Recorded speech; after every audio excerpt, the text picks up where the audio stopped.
Hey there, welcome to the Mockingcast, the podcast of Mockingbird Ministries. I'm your host, RJ Heyman. In just a few moments, I'll be joined by my co-hosts, David Zoll and Sarah Condon. We come to you every other Friday to explore some of the ways in which we see grace and its absence or opposite playing out in the world around us. We're so glad you joined us. Praise the Lord. Praise the Lord. Well, my friends, you're back. March is here, and so are you. I'm so glad to have you here today. How was the 2-week break, or I guess 3-week break now? Everything okay on the Condon front in the Heyman household? Oh, yeah, it's awesome. We've had strep throat. We've had parent-teacher conferences. It's been an amazing few weeks off. Yeah, I kind of was getting the sense from the post that you put up about imputation parenting. It sounded like the wheels were coming off the bus there for when are they ever on the bus, right? They're never on the bus. What about you, RJ?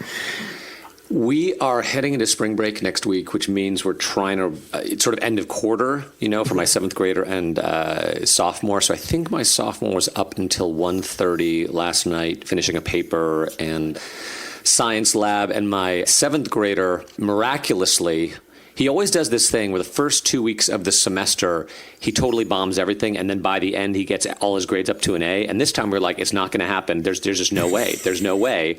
So we had one final math test he had to get a 98 on. He got a 102, which is beyond belief.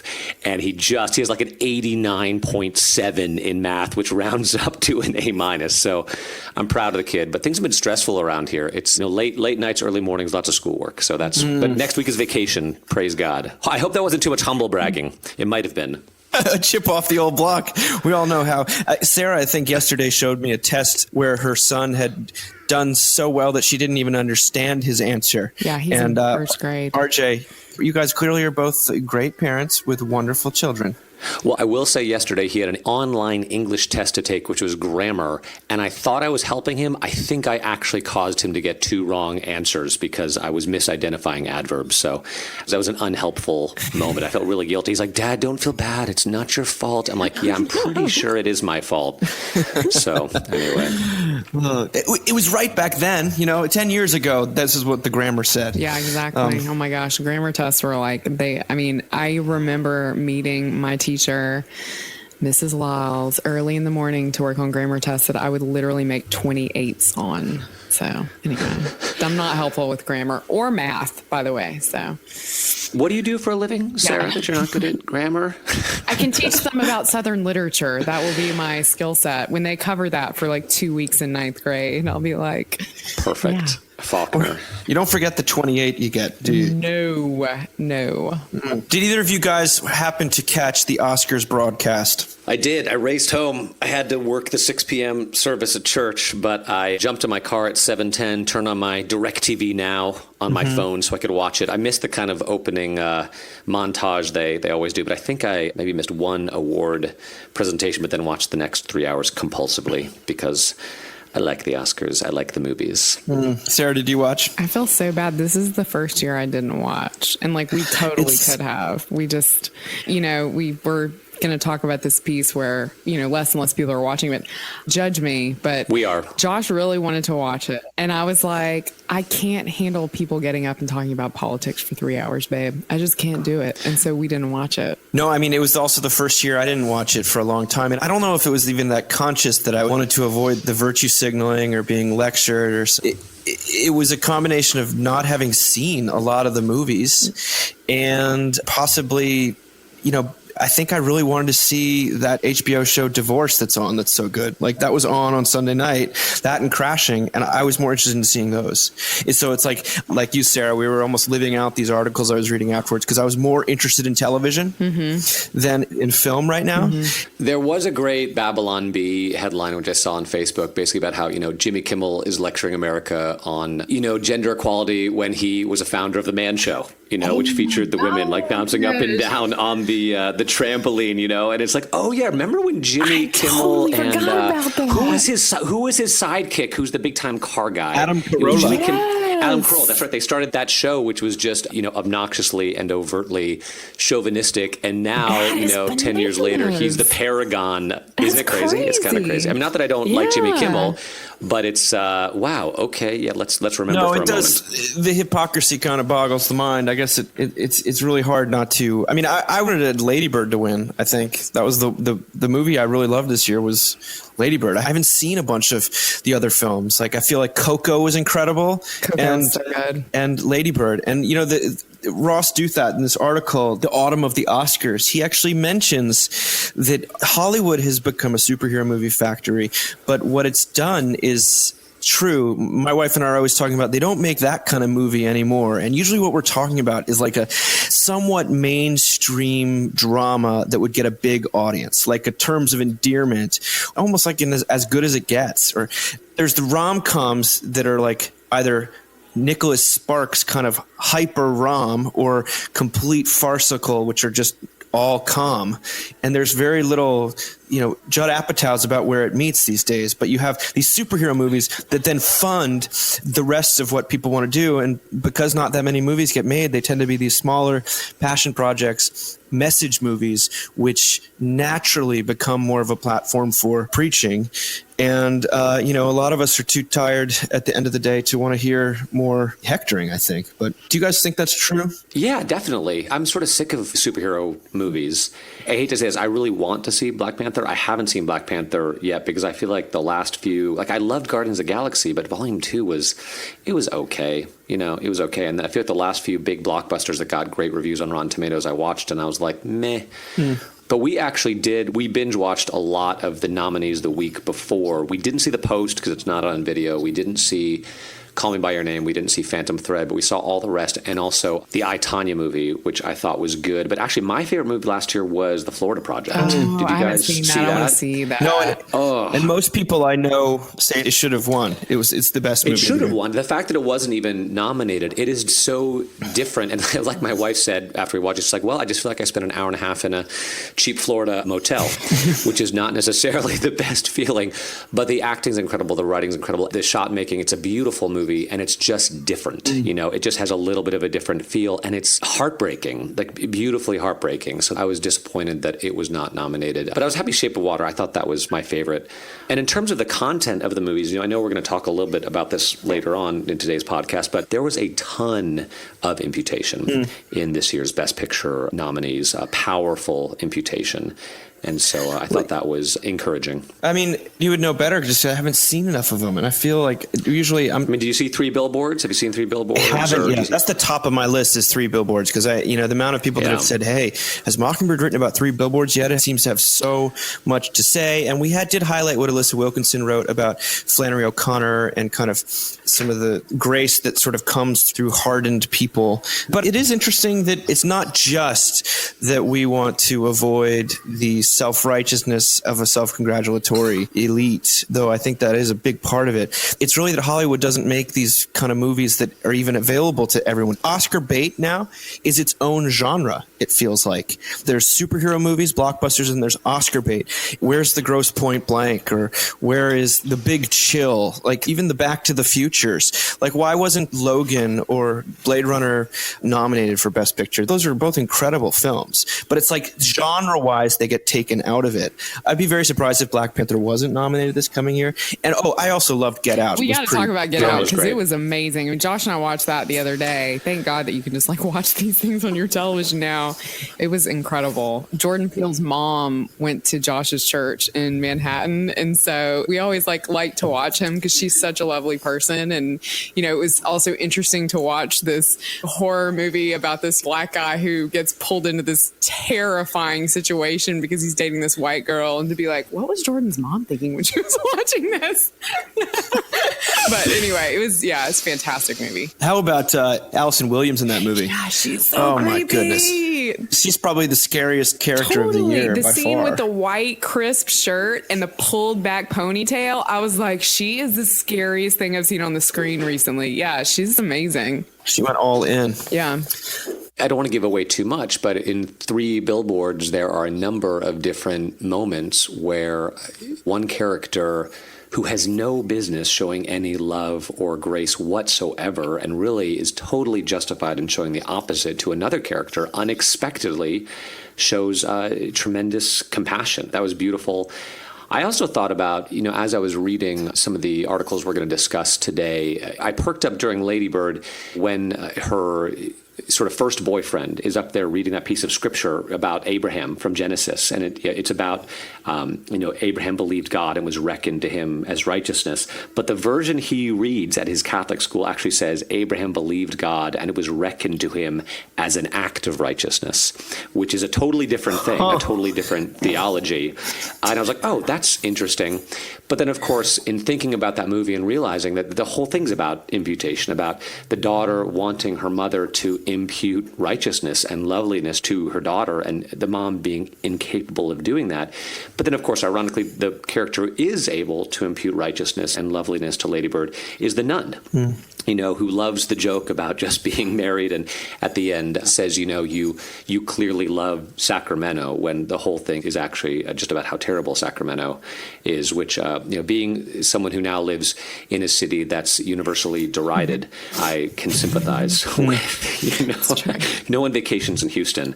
It's not a hot destination, as they say. But once you get here, it ain't so bad, I gotta say. So there's more. I mean, Dunkirk has an incredible moment of imputation when one of the characters is killed by another one, but is shown mercy. Killed in it's a war movie, so people get killed. But this particular killing is of an innocent. And sort of stems out of someone's anxiety. But another character shows him grace. He understands that he can't handle the weight of that particular sin at that moment. So I just thought there was grace and imputation all over the place. One thing that Brian Jarrell, our social media guy, was sent me a lengthy article about the jet ski thing that was going on. Jimmy Kimmel at the beginning showed the entire audience this beautiful jet ski with Helen Mirren sort of draped on it like a Vanna White character, and said the person with the shortest speech wins this jet ski, and is a clever running gag. Though, of course, you wonder, what if they had said, the person with the shortest speech, we will donate $50,000 to the charity of your choice? Would they just say thank you? And what's more important, that people know that you're enlightened, or that you're on the side of the just and the good, or that you actually are on the side of the just and the good? I mean, I don't want to poo-poo everything. People are allowed to have a conscience and allowed to use their platform. It's just that it turns out, like the pulpits around the country, when all you do is talk about politics, people tune you out. They just stop showing up because the whole world is talking about politics. And sometimes you just want a story to take you away and to reach your heart, like the ones that like Three Billboards clearly did with you, RJ. But that was Brian's experiment, is how much money do you think it would cost for people to actually just not give a big speech, or say thank you to my mom, thank you to my wife, God bless, or, universe be praised, and then kind of get off the stage. Universe be praised. Yeah, I mean, it's a good question. I was interested in it because my family once won a jet ski, and we were like very excited about it. So it was funny to me, the contrast. Everybody's doing it. See-do. And it was like it was like the late 90s. So it was like the time to have a jet ski. My parents ended up selling it to get wood floors, but still, it's a sad thing when people sell their jet skis. I just think like when they showed Kenny Powers on that jet ski and Eastbound and Down, it was kind of the nail in the coffin for jet ski owners everywhere.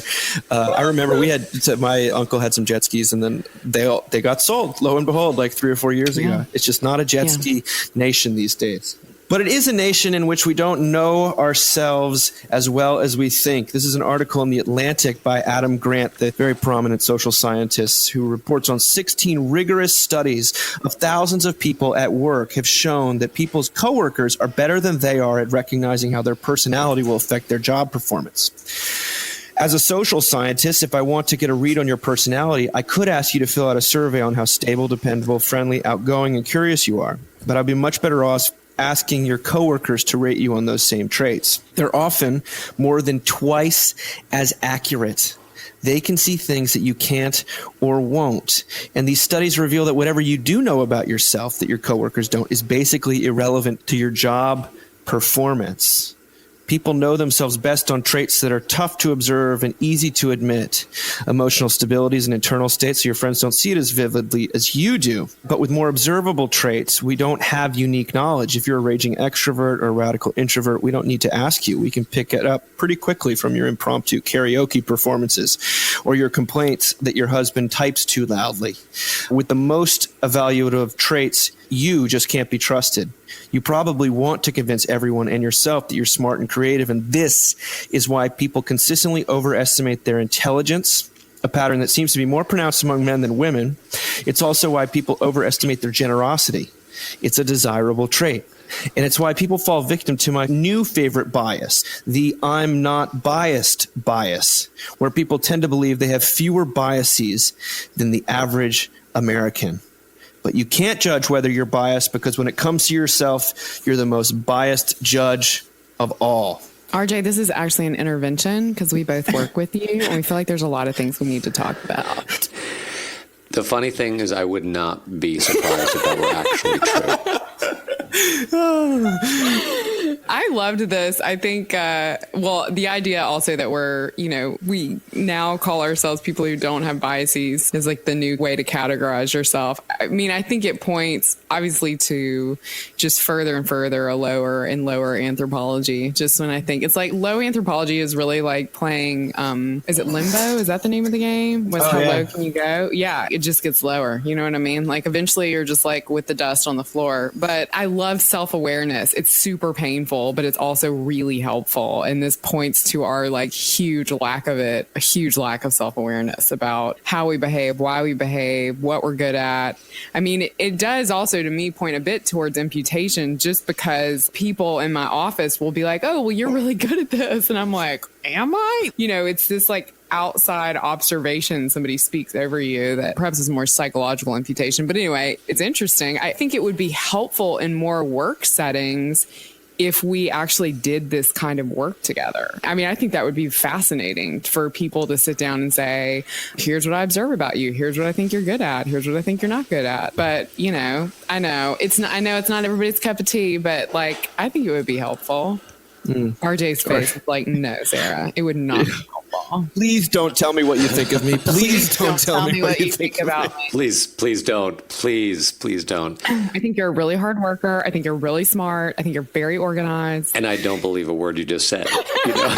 So it doesn't even matter. I'm sure this article was timed to coincide with review season, because that's evaluation season, because that's where we are right now. I'm sure. Sarah, have you filled out your evaluation at work?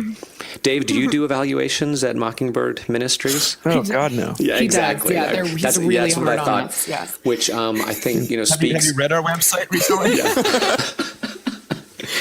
But so reading that, I was like, okay, so I guess, evaluations, they're really painful and I can't stand doing them or receiving them. But if this is true, then I suppose it's helpful to hear from someone else about what they think about me. And it actually has been helpful in the past, to help me see things that I couldn't quite see. And then I also thought, the tough thing about work evaluations and honesty is that they're offered in a context that is not unconditionally loving. They're offered in a conditional context where you might get fired, right? Where it might just be like, maybe this place isn't the best fit for you anymore. It's not a marriage. It's not a friendship. It's not a loving relationship. It's a conditional environment. The last thing I thought was, okay, so it's great to have some degree of self-knowledge, but does having that knowledge actually enable you to improve?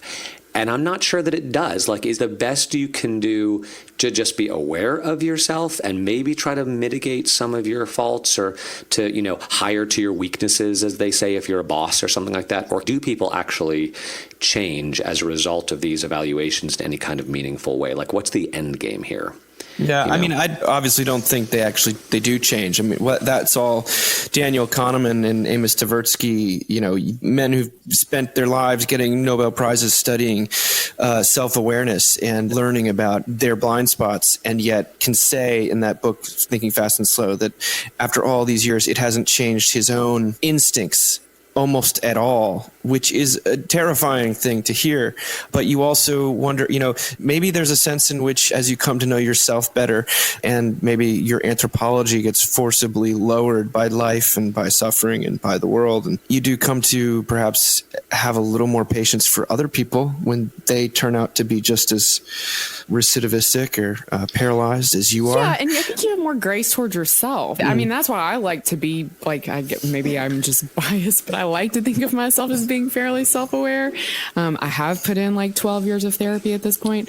And I think there's something about to use Christian language, like the same sin happens in my life. And I'm like, hey, old friend, as opposed to like aggressively going after myself. The other thing that strikes me about this, RJ, you talk about sort of the dynamic of this not being in marriage, not being in friendship. I think about moments in my own marriage or even in friendships with other people where I have like done, and this is part of my own personality flaws, but done something in evaluation, like said things I shouldn't say, and how horrible that is. Do you know what I mean? Because there should be an understanding in marriage and in friendship.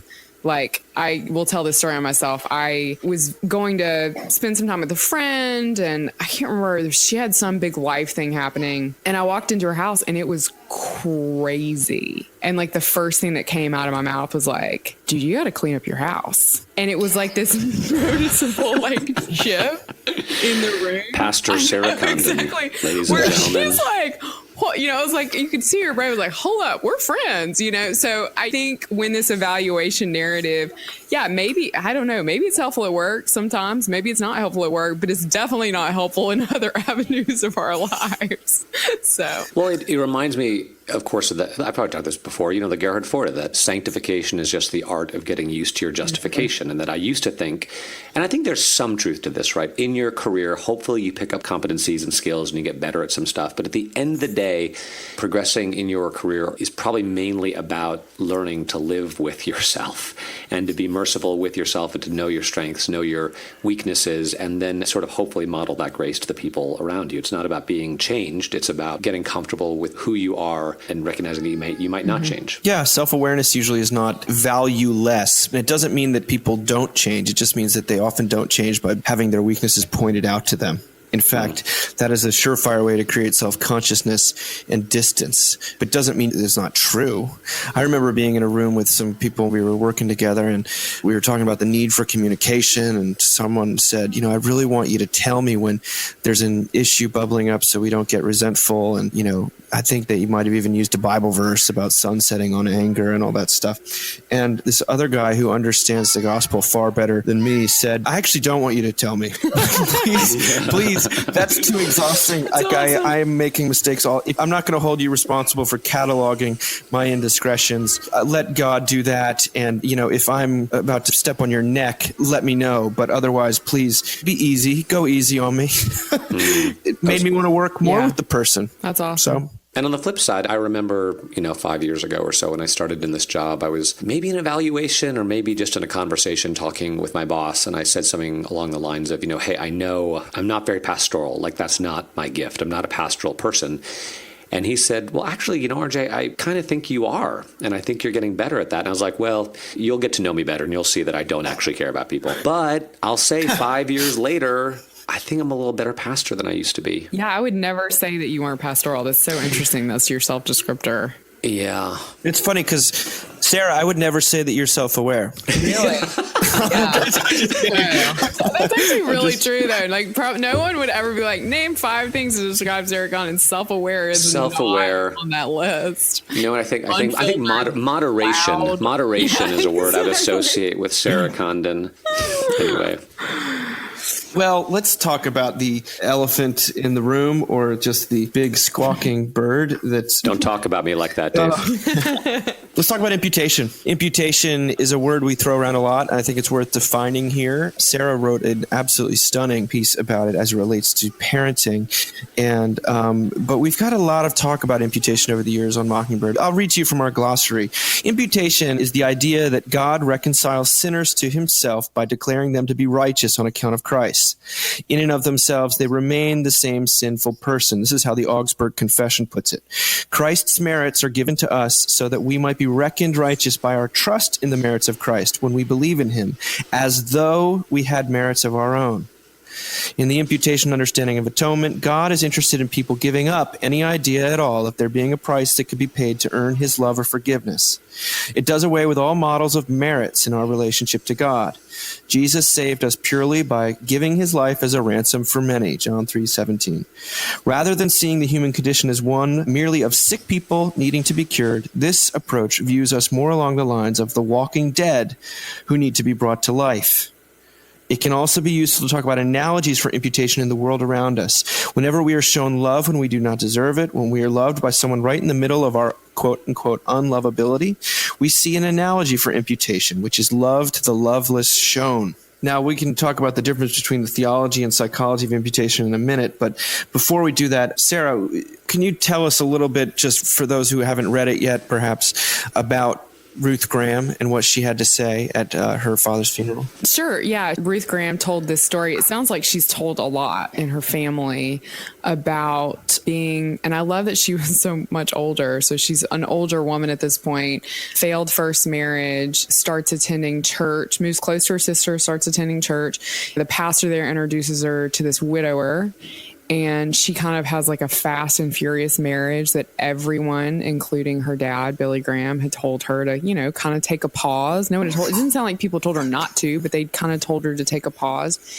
And she didn't listen to them and married this guy and very quickly knew that it was a bad, bad marriage.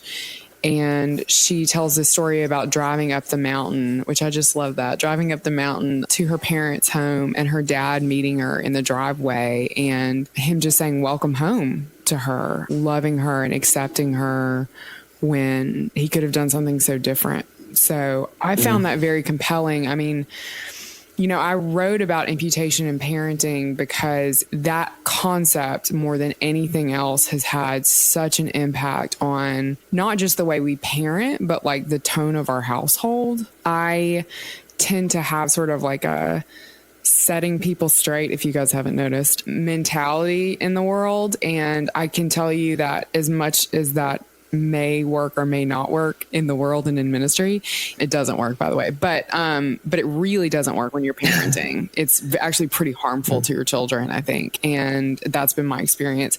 And we've resigned in this odd way just to not do that and just to like love our kids and to be with them in the moment of their pain or their grief, or they're just like honestly being a pain in the ass. I have parents around me who I've seen do that. And if I'm being totally honest, RJ is one of those parents that I've heard him talk about the way he parents his boys. And it is in this way that it feels like he's not above them. It feels like he's in it with them. And that's the kind of parent that we really long to be. So what I talk about in the story is that a couple of weeks ago, we got this, you know, tough report about our kids' behavior. And, you know, we being very self-aware people realized that we'd had a crazy week and, you know, everyone has probably not had a lot of sleep. And I said to Josh, like, what are we going to do? Like, should we punish him? Should we take something away? And Josh just goes, we're going to love the hell out of that kid this weekend. I was like, oh my God, this is imputation. Like we've been sort of doing this for about, I would probably say about a year and a half. And now it's like, it's become so in the front of our brains as to how we sort of parent when things are hard. The thing I want to say about this also is that piece went up, Mr. David Zoll, and it took exactly 5 minutes for me to get a direct message from somebody that's like, yeah, but what about consequences? Like, it was crazy how short. I mean, when you say to people, just love your children, just be with them in their pain, love them even when they're really unlovable, it sends people over the edge every single time. It's crazy to me. Like, we don't want to do that. And I think we don't want to do it because I think it's too hard for us to imagine that God loves us that way. And if we accept that God loves us that way, then we also have to accept that like we're also like completely powerless over our behavior. And no one wants to say that out loud. But gosh, I mean, accept it, folks. It ain't magic, but like, I'm a whole lot calmer. Right, RJ? Don't I seem calmer? So calm. So centered.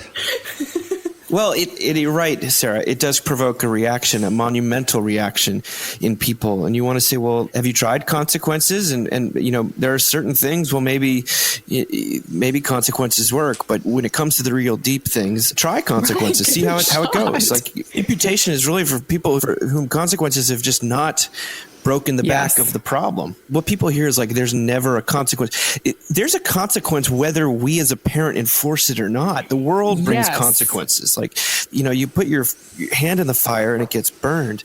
My father always talks about imputation really being the mechanism of grace. Because you wonder, well, what is this? How's the difference between grace and imputation? Well, imputation is simply the way grace works, to put it lightly. And yet, it doesn't have to work because it's grace, which is why it so often does. It doesn't have to, as someone on your post very rightly pointed out, well, isn't this just a new technique, a new way of getting your kids to become what you want them to become? And I thought you put it very clearly in that, not really, you can't game this one, and even if you could, it's still better, by the way, than exacting really harsh consequences. It's still err on the side of that, but it's still all that's left. People are their own consequences, right? People are their own consequences. Like, we see this over and over again. I just, I don't want to go into advice mode about parenting, but if you're a parent, I think the best thing you can do is look around you at other people who are parenting and the way that they're doing it. And the people that you're going to be drawn to are the people who have a softness with their children. Like, feel free to cut this, but I was around the Zoll family. It's been in the past 6 months, and I saw one of the Zoll kids kind of just fall apart on the floor. And do you know what Kate Zoll did? She got down on the floor with him. It was bananas. She didn't start yelling at him. She didn't boss him around. She got down on the damn floor with that kid. And I was like, whoa, so. RJ, you've had a lot more experience at this than us. I mean, your kids are, as we just heard, they're getting 102 in their math tests. So, which was they're almost going to miracle they're clearly of God. going to to speak to that, RJ, because people always say teenagers. No. I actually had a sort of a new thought when I was reading your article and on the definition of imputation, because there has been a lot of debate within the mocking world about whether it's even proper to talk about imputation in human to human relationships, or really if it's only something that exists between God and us. And what occurred to me is that I really think imputation, when we talk about it in parenting or friendships or whatever, really the better word, and this is an easy word, it really is just love. Do you love that person? And I think about Lady Bird, that great dressing room scene with her mom. Mom, I know you love me, but I don't think you like me. And the mom says, well, I just want you to be the best version of yourself. And she says, what if this is the best version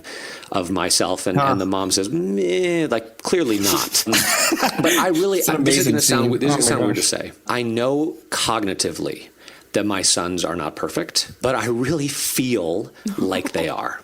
I really do. I love, and this is not, I don't want this to be a credit to me. I think it's a miracle. It's a miracle, that falling in love with another human being, even if you produced them, gave birth to them, it is a miracle. And I just kind of feel like they're perfect. I love them so much. And I'm sensitive to the ways that I fail them and wound them and say things that I should. But, I remember my wife, who's much more disciplined than I am, used to, before we had kids, she really did have daily quiet time. She loved it. She would spend hours with God and praying and journaling and thinking. And that was a huge part of her conversion experience. And it wasn't because she's so disciplined, because she loved doing it. And then we had kids and she just couldn't do it anymore because she didn't have the time.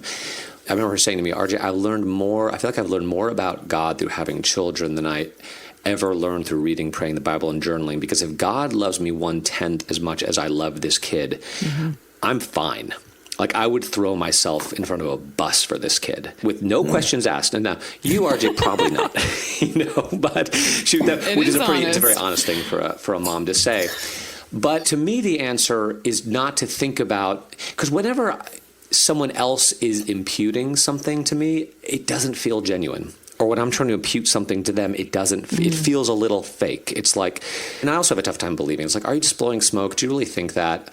So the answer to me is to love someone And to love someone, you have to kind of like get in their skin. You got to empathize with them. You need to have compassion for them. You need to try to see the world from their point of view, which to me is sort of the key of marriage. There's that incredible podcast by Esther Perel. She's a French therapist, but she does these one-time, super intense 3-hour counseling sessions with couples who are in, extremis, like things are not going well.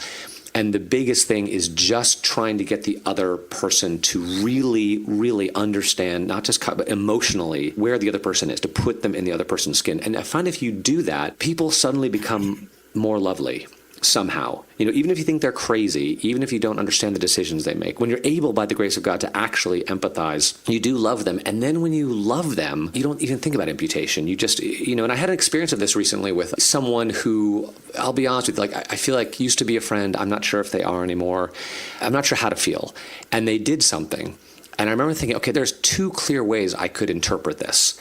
And if I loved them, I would give them the benefit of the doubt and think about how they did this because they love me and because their motives are pure and they were trying to do the right thing. If I don't love them and I don't think they're my friend, then I'll just feel like they're trying to sabotage me or be backstabbing or so, whether or not I was willing to impute righteousness to them was purely a function of how I felt about them. So that's a extended monologue. But so maybe actual, genuine, heartfelt, emotional love is the way that you impute. And let's be honest, there are times in our marriages where we look at our spouses and we're like, man, I love the hell out of you, And I love that phrase actually, Sarah, because that's true. When you love someone, you actually do love the hell out of them. Yeah. What's that Salisbury, when sin departs before your grace, then life and health come in its place is the lyrics to one of my favorite Christmas carols, the Sussex Carol. But there are also moments when you look and you're not loving them, and suddenly everything you're doing. Your teeth are super crooked, Yeah, or you're a terrible person. I can't believe you did that. But it really is how you see the situation is purely a function of how you feel about that person.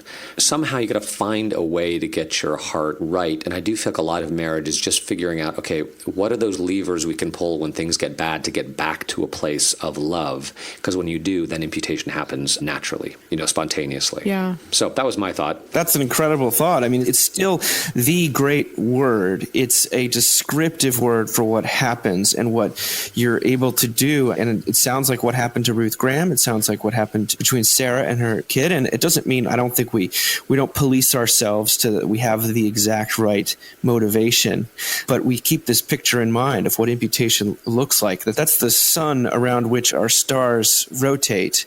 A few years ago, J.D. Koch, he kind of formalized some of what you were just saying, RJ, when he talked about the difference between the theology and the psychology of imputation, because they are analogous. They are analogous, but they're not exactly the same thing. He says they part ways because one is predicated on the presumption that we can change ourselves and choose to view people in different ways, and the other throws us back on the prayer that our hearts, not our wills, will be changed, and that we will be given to love others even as they are and not as we want them to be. Psychological imputation is the forward-thinking projection onto a person or situation in the hopes of, as the article says, in the hopes of changing their behavior for the worse, or should we choose for the better. Theological imputation, on the other hand, from an interpersonal perspective, is what happens when beauty truly falls in love with the beast, who was never a prince, and that doesn't matter in the least. Because none of us are princes. And as you say, then all of a sudden we can describe it as being true, that the beast does start to act a little bit more beautifully. I remember to Will, our amazing director of student ministries at St. Martin's, Will Colseth, who just understands the gospel 100%. One thing he has done before when he's gotten groups, because he likes to work with parents and not just students, because he recognizes that parents spend a lot more time with their kids than he does. But one exercise he'll say, write down 3 things that you love about your kid, independent of anything they have accomplished. I love this. And a lot of parents struggle to do that. Mm-hmm. And it's a real wake-up call. So that was one thing. And then just, what I said about, I know cognitively my kids aren't perfect, but I feel like they are, that I think the gospel is that's exactly how God looks at us, right? Like, simul justus peccator, like, I know they're not perfect, but I feel like they are. Mm-hmm. And if that's the way God feels about us, we're kind of home free. I know, and that's certainly Sarah, isn't this the great question? How do you then end a discussion of imputation without people walking away hearing the law? Like, okay, well, I need to go impute more. Or how terribly I've been at imputing. I thought your piece did such a beautiful job of... Well, I think what you're saying is that's not the point. I mean, the point is that, it makes me think of, I don't know why, but it makes me think of, the Reverend Jacob Smith at Calvary St. George's. He had this parishioner who was like, I don't know about this whole Jesus thing. And this parishioner had been showing up for stuff like right and left. I don't know if I'm all in on this. And he's like, that doesn't matter. He's already got you. So like... I kind of am like, we can fret back and forth, right, about if we're doing it right. And Dave, I love that you're like, try consequences. Do consequences right and left with your kids. Yes. For my son, when I've done consequences right and left, he literally, and this is totally pertinent to what we're talking about, literally looked at me as a 5-year-old and said, I feel like you don't like me very much. Like, they'll pick up on that. You know what I mean? You will impute that you do not like them if you do that. So have at it, folks. But I'm just tired of it. That's why I wrote the piece. I'm ready to like regularly, and that's my experience, regularly be dumbfounded by the fact that Jesus loves me no matter what. And once that has happened, it's hard for me to practice any other way.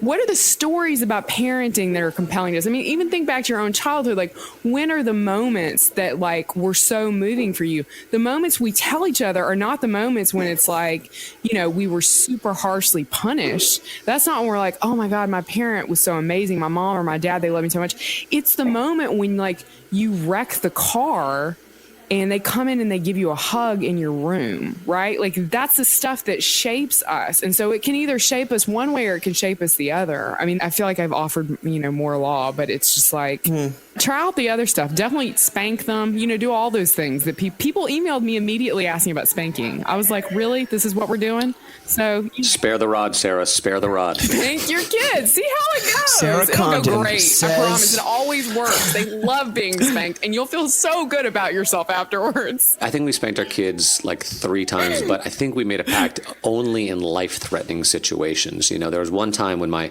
son like would not stop running out into traffic. And I finally, I 5-starred the poor kid, but he never ran into traffic ever again, or another kid was always taking off his seatbelt and just like, playing in the back seat.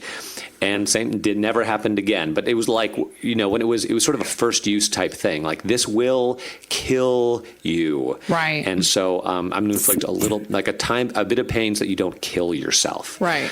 Anyway. Yeah. Anyway, those are our parenting suggestions for spanking from Mockingbird.